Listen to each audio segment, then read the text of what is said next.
Baik, bismillahirrahmanirrahim. Assalamualaikum warahmatullahi wabarakatuh. Di sini kami dari kelompok 9 ingin menjelaskan mengenai mata kuliah Etika Engineering dengan tema yaitu Doing the Right Thing atau melakukan hal yang benar di dalam etika engineer. Pertama-tama perkenalkan anggota kelompok kami yaitu Aditya Setia Ananda dengan NIM 210516611843. Kemudian selanjutnya Fajar Widodo Sihombing dengan NIM 210342606122. Kemudian yang terakhir saya sendiri Tri Ahmad Sahrudin dengan NIM 200514632005. Di sini untuk etika sendiri sudah jelas didefinisikan sebagai melakukan hal yang benar ketika tidak ada yang melihat. Nah, di materi Doing the Right Thing atau melakukan hal yang benar di dalam etika engineering di sini bertujuan dari kasus-kasus ini adalah untuk melihat apa yang salah dan untuk memahami bagaimana cara melakukan hal yang benar ketika menghadapi situasi serupa. Selanjutnya untuk subbabnya sendiri, yang pertama yaitu bagaimana masalah etika dapat dihindari. Nah, kebanyakan kasus yang disajikan dalam studi etika rekayasa adalah pandangan retrospektif pada bencana atau kesalahan.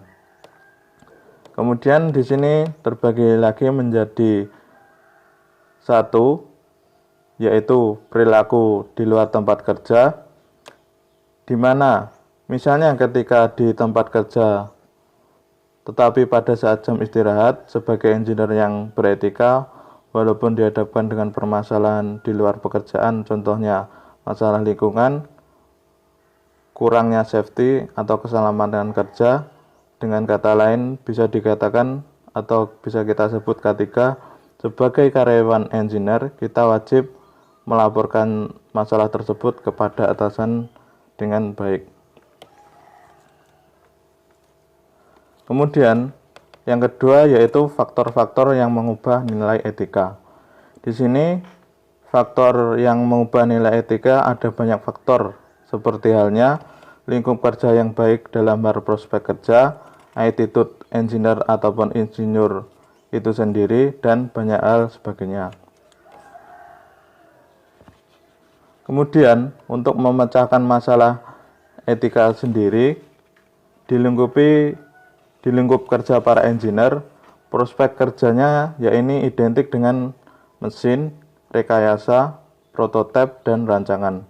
Sebagai engineer ataupun insinyur harus paham problema masalah yang dihadapi di bidang permesinan. Misalnya ada ketidakcocokan komponen pada mesin, maka hal yang harus dilakukan para engineer yaitu mengetahui spesifikasi dan standarisasi pada mesin tersebut. Kemudian, untuk mengidentifikasi masalah etika terbagi menjadi dua, yaitu dengan teknik khusus dan etika perusahaan. Dengan teknik khusus dibagi lagi menjadi identifikasi persyaratan, di mana dalam melakukan hal yang benar atau doing the right thing di bidang keteknikan untuk sistem pengadaan barang atau desain dan jasa atau pemikiran dan sumber daya manusia yang akan diterapkan di engineer sangat rentan terhadap kecurangan, pemborosan, dan penyalahgunaan yang dapat mengakibatkan kebocoran data yang signifikan dan penurunan kualitas barang, pekerjaan, konstruksi, dan jasa. Maka, untuk mengatasinya dengan struktur institusional. Kemudian, ada penyaringan awal. Dengan perumpamaan sejenis, persyaratan yang mendokumentasi seperangkat kebutuhan yang akan dipenuhi melalui pengadaan barang, pekerjaan konstruksi, ataupun jasa, dengan kata lain penyortiran. Ada lagi pengembangan konsep. Dengan deskripsi terperinci untuk desain dan material yang digunakan untuk membuat sesuatu atau standar kualitas, dengan kata lain worksheet atau material yang diperlukan yang harus dipenuhi dalam pelaksanaan pekerjaan. Selanjutnya, pengembangan kasus bisnis konsep, pendistribusian ke konsumen atau kata lain distribusi dengan SOP atau standarisasi operasional prosedur yang ditentukan. Kemudian yang untuk mengidentifikasi masalah etika sendiri, yang kedua yaitu di etika perusahaan. Di sini terbagi menjadi beberapa, salah satunya menciptakan produk yang tepat. Misalnya, untuk menciptakan produk yang tepat atau tepatnya tepat guna, maka harus mengetahui tahapan rancangan, desain, dan prototipenya. Lalu baru menuju ke tahapan produksi sekaligus sasaran produk yang akan digunakan sesuai fungsinya. Selanjutnya, praktek terbaik. Dalam perusahaan, praktek atau bisa juga disebut kemampuan skill diperlukan agar tidak melakukan kesalahan. Maka, biasanya dilakukan sesuai standar operasional prosedur di dalam perusahaan yang ada atau istilahnya K3, keselamatan dan kesehatan kerja. Kemudian ada juga kerangka kerja untuk proses front end yang efektif. Perlu diketahui, di era industri 4.0, proses front end diperlukan karena proses ini yaitu sebuah bagian dari website yang menyuguhkan tampilan kepada user, di mana hal tersebut dapat mempercepat proses distribusi ataupun pemasaran produk mesin. Selanjutnya, apakah yang harus Anda akan pelajari di dalam directing ini, di dalam bidang engineer atau insinyur? Yang pertama, yaitu memiliki gambaran seperti apa perilaku etis di dunia engineer. Misalnya, di dalam teknik mesin sendiri, di dunia permesinan, ada banyak konsep dasar seperti prototip, perancangan, dan juga sistem tepat guna di dalam penggunaan mesin tersebut. Kemudian ada yang kedua, yaitu mampu menggunakan langkah-langkah untuk memecahkan dilemanya etika ketika bekerja. Misalnya seperti tadi, ada permasalahan di bidang permesinan, kita harus tahu SOP dan standarisasi di dalam mesin tersebut.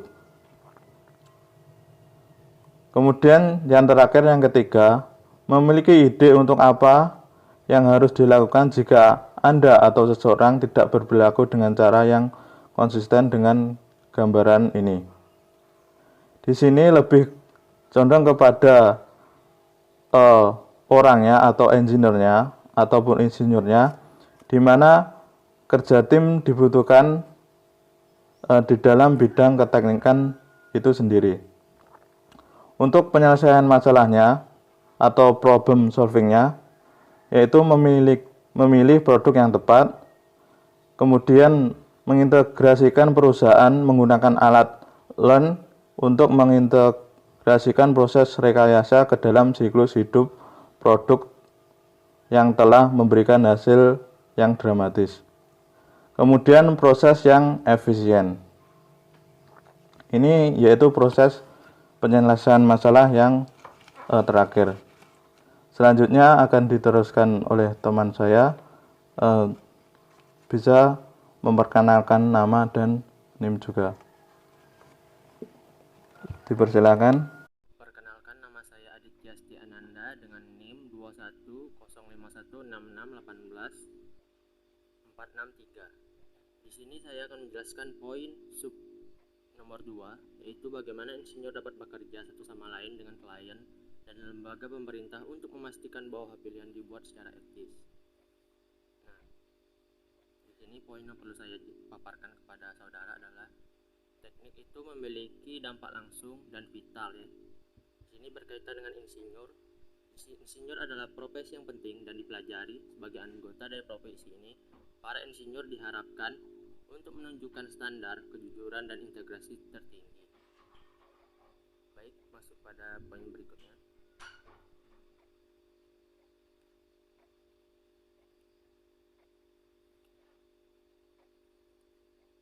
Nah, di sini peran insinyur satu sama lain. Di sini kita ilustrasikan sebagai sebuah drone ya. Insinyur itu harus memiliki layanan hanya di bidang kompetensi mereka. Maksudnya, insinyur harus melakukan tugas hanya jika memenuhi syarat oleh pendidikan atau pengalaman di bidang teknis tertentu yang terlibat. Nah, di sini saya beri contoh dalam membuat drone ini ya, saudara, seperti yang saudara ketahui, drone ini adalah pesawat tanpa awak yang dikendalikan dengan remote control ya, jarak jauh dengan berbagai kepentingan dan sifatnya fungsional. Juga dalam menghasilkan produk bernama drone ini, seorang lulusan insinyur dari berbagai teknik atau disiplin ilmu satu sama lain seperti teknik mesin, teknik elektro, dan teknik komputer harus bekerja sama dalam merancang, merakit, hingga uji kelayakan sebelum dipasarkan. Di sini dapat dilihat seorang insinyur harus dapat berkolaborasi untuk menciptakan suatu produk. Ini contohnya hanya satu produk, belum lagi produk yang lain. Seperti itu gambarannya. Selanjutnya, peran insinyur dengan klien. Nah, di sini yang poin pertama itu bertindak untuk setiap investor atau klien sebagai agen atau wali yang setia.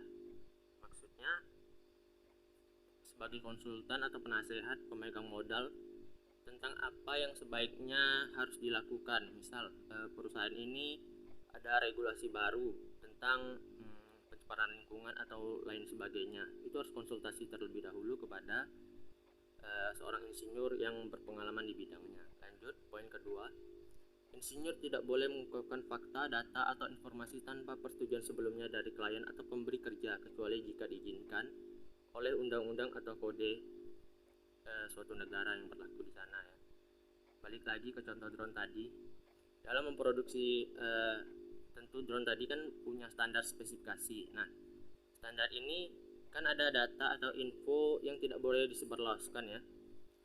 Apabila tujuan dari drone ini dipasarkan sebagai alat sinematografi seperti saudara yang tahu, untuk pengambilan sinematik video-video yang diproduksi di bioskop itu kan harus hak cipta dan lain sebagainya yang dilindungi oleh peraturan yang dikeluarkan oleh suatu negara atau badan pemerintah. Nah, dari sini tidak boleh seorang klien itu misalnya berkolaborasi dengan insinyur.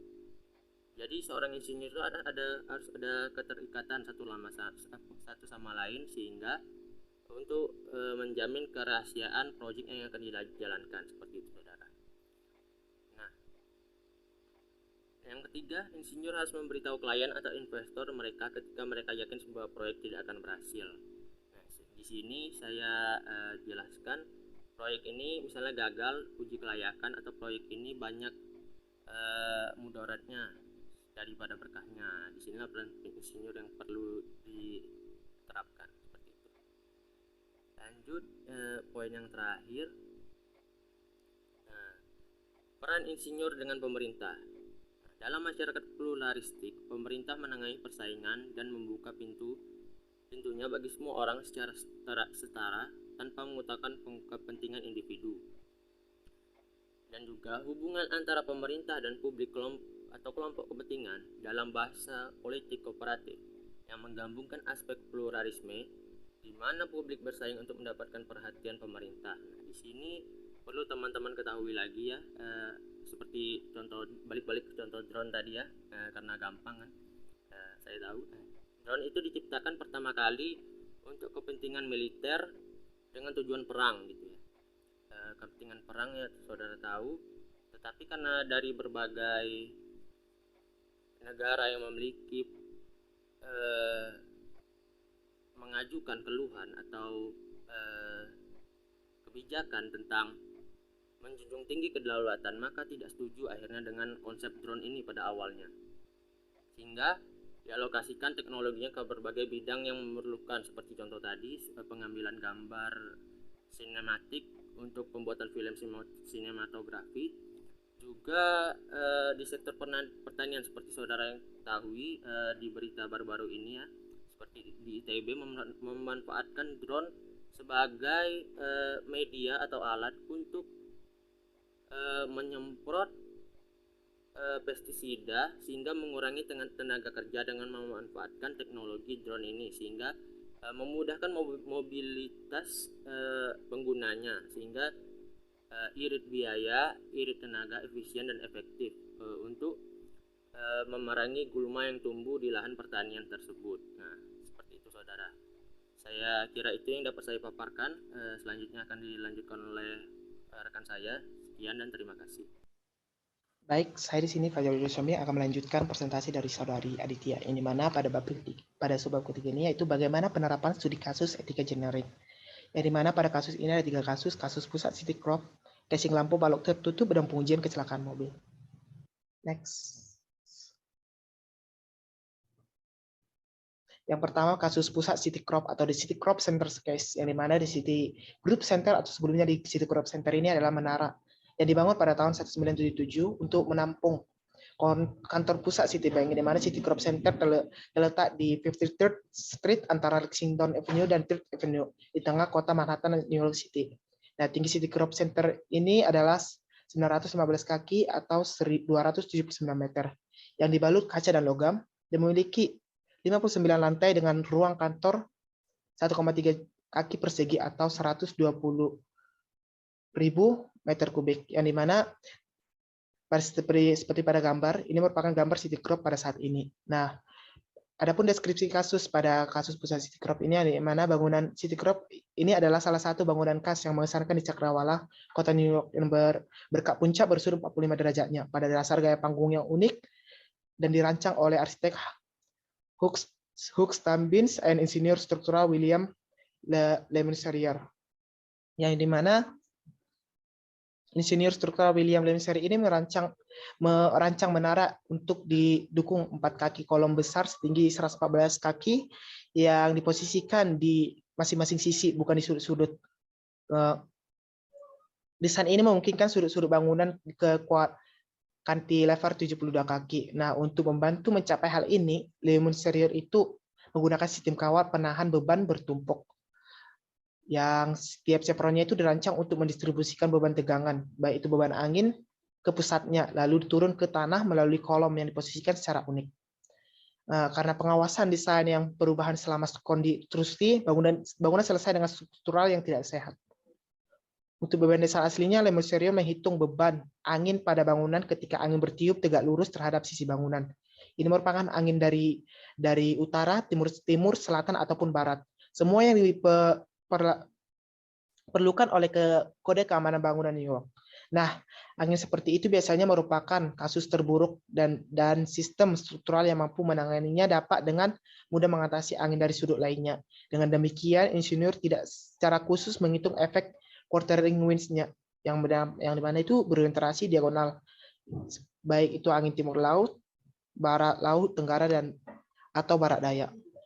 Pada Juni 1978 itu dilakukan diskusi antara mahasiswa teknik sipil di Universitas Princeton dan insinyur desain Joel Weinstein, yang dimana Le Mercier itu melakukan diskusi untuk menghitung ulang beban angin di gedung, yang dimana pada hasilnya itu perhitungan ulangnya itu mengungkapkan bahwa dengan angin quarteringnya itu ada peningkatan 40% pada beban angin, menghasilkan peningkatan 160% pada sambungan chevron bridge-nya. Nah, desain asli Le Mercier itu kawat gigi chevronnya itu menggunakan sambungan las, namun selama konstruksi pembangunan Bethlehem Steel-nya disetujui untuk menggunakan sambungan baut untuk menghemat biaya dan tenaga kerja dan materialnya.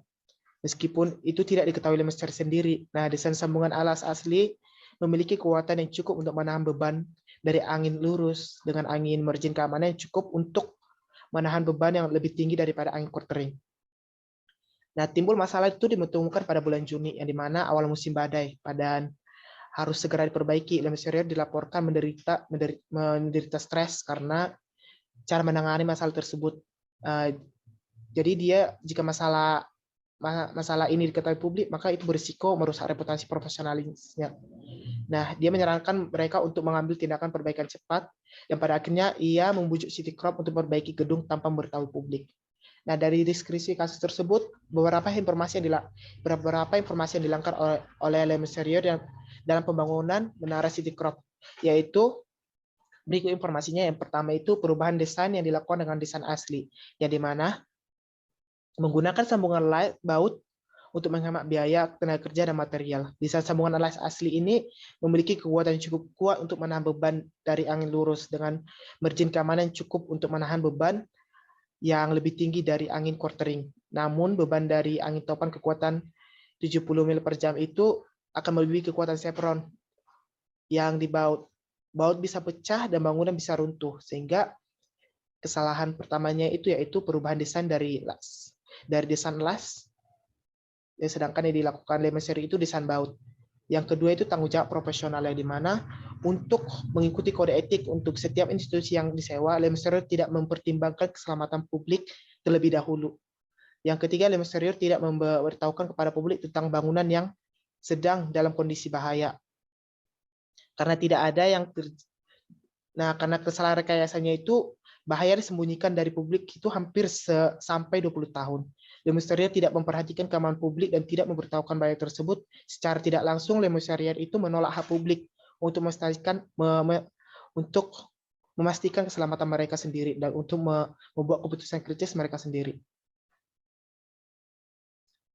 Nah, untuk kasus selanjutnya next yaitu the Silt Bin Headlight Case, yang dimana pada saat ini kan tidak ada khawatir tentang kualitas lampu depan pada mobil. Ada jutaan mobil di jalan yang dilengkapi dengan lampu depan yang memenuhi standar keselamatan federal dan memberikan visibilitas malam yang sangat baik bagi pengemudi. Namun itu tidak selalu terjadi pada kasus ini. Lampu depan mobil itu seringkali mengalami kerusakan. Nah, itu pada tahun 1937. Pak Loper itu seorang insinyur penelitian di laboratorium penerapan otomotif General Electric Company di Cleveland, yang dimana berbicara pada pertemuan IES dalam kasusnya itu dia menguraikan persyaratan untuk sistem pencahayaan yang lebih baik, yaitu bohlam dengan WL yang lebih tinggi, setidaknya 2 balok, satu untuk jalan terbuka dan yang lainnya untuk digunakan saat bertemu mobil lain untuk mengurangi silau. Dan poin kuncinya, perbedaan mencolok antara kedua balok adalah untuk membantu pengemudi dalam memilih balok yang tepat untuk situasi pengemudi. Nah, Roper membuat rekomendasi ini karena dia membuat rekomendasi ini karena dia telah bekerja mengembangkan bola lampu yang lebih terang. Alasannya mengembangkan bola lampu yang lebih terang tidak dapat diproduksi adalah karena filamennya tidak dapat disegel dengan baik. Nah, ada 2 masalah dalam kasus the Silt Bin Headlight Case ini. Yang pertama itu yaitu warna perak pada reflektor yang sangat mudah ternoda, dan di mana itu menyebabkan intensitas lampu depan berkurang. Nah, perak yang dipoles untuk mengembalikan lampu depan ke intensitas aslinya itu jarang dilakukan oleh pemiliknya, sehingga studi oleh Godel menunjukkan bahwa output cahaya berkurang 60% pada mobil yang baru berusia 6 bulan. Nah, masalah yang kedua itu yaitu dengan bola lampu itu sendiri, yang dimana filamennya harus ditempatkan pada fokus sistem optik dengan toleransinya itu yang sangat sempit dan keluaran cahayanya akan berkurang atau salah arah. Nah, bahkan ketika sistem beroperasi dengan benar, kecerahan bola lampu yang tersedia tidak memadai untuk memungkinkan mobil beroperasikan pada kecepatan jalan raya, sehingga lampu balok tertutup mengalami beberapa perbaikan dan perubahan terbatas selama 40 tahun setelah diperkenalkan pada kasus ini. Namun, jenis desain baru yang dikembangkan di mana bola lampu berorientasi tinggi yang dapat diganti dan disegel adalah komponen terpisah dari reflektor lensa rakitan lampu depan. Nah, untuk kasus yang ketiga yaitu pengujian kecelakaan mobil atau automobile crash testing, yang dimana sejak 1979 Administrasi Keselamatan Lalu Lintas Jalan Raya Nasional telah melakukan tes terhadap mobil dan truk yang dijual di Amerika Serikat untuk menentukan seberapa baik mereka dapat menahan tabrakan.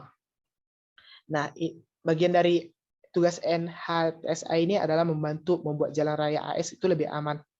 Untuk melakukan hal tersebut, NHTSA ini menetapkan standar untuk keselamatan otomotif dan membantu mengembangkan peraturan untuk kendaraan yang dijual di Amerika Serikat.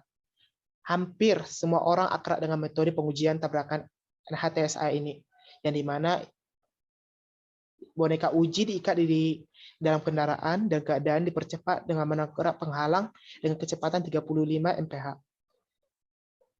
Nah, NHTSA ini mengevaluasi tes untuk kerusakan kendaraan dan cedera pada penumpang. Nah, sebuah metodologi pengujian otomotif yang berbeda terjadi dan dikembangkan oleh institusi asuransi untuk keselamatan jalan raya atau IIHS, yaitu sebuah organisasi yang penelitian nirlaba yang dinilai oleh perusahaan asuransi mobil. Meskipun IIHS dinilai oleh konsorsium perusahaan asuransi, namun tidak dimiliki secara langsung oleh perusahaan asuransi manapun. Sejak tahun 1995 itu IIHS itu telah melakukan pengujian keamanan otomotif sendiri. Tujuan dari penelitian itu yaitu untuk menemukan cara untuk membuat kendaraan lebih aman bagi penumpangnya, minimalkan kerusakan dalam kecelakaan, dengan demikian menghemat uang untuk distribusi asuransi. IIHS ini menggunakan jenis metode yang berbeda untuk menguji kendaraan, ya, di mana itu alih-alih tabrakan frontal penuh ke penghalang kakunya, tes IIHS ini menggunakan tabrakan frontal offset ke penghalang yang sebagian berubah bentuk selama tabrakan, sehingga mensimulasikan efek deformasi kendaraan yang ditabrak. Next. Nah, adapun solusi kasusnya, yang pertama dalam ketiga kasus tersebut yaitu para senior yang melakukan hal harus benar dan etis di muka dan menghindari masalah-masalah keselamatan dan masalah yang lain yang akan terjadi di kemudian hari, karena dapat dari kesalahan tersebut dapat merugikan publik gitu. Nah, beberapa informasi yang meningkatkan keselamatan harus dibagikan secara luas dalam satu industri, bahkan ketika itu berarti kehilangan keunggulan kompetitifnya.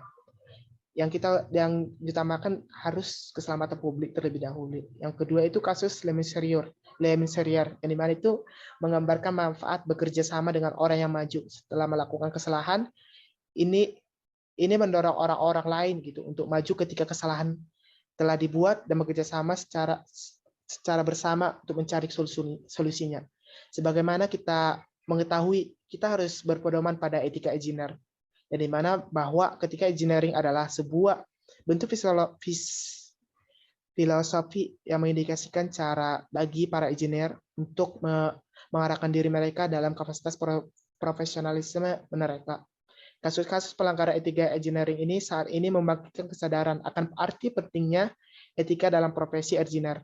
Ketika para engineer ini menyadari bahwa pekerjaan teknis mereka mempunyai dampak yang sangat luas bagi masyarakat. Ketika mengalami kerusakan itu dapat membahayakan publik. Next. Nah, ini merupakan referensi pada presentasi kelompok kami. Sekian hasil presentasi kami. Jika ada salah kata, mohon maaf. Dan selanjutnya, teman-teman kami persilakan untuk bertanya.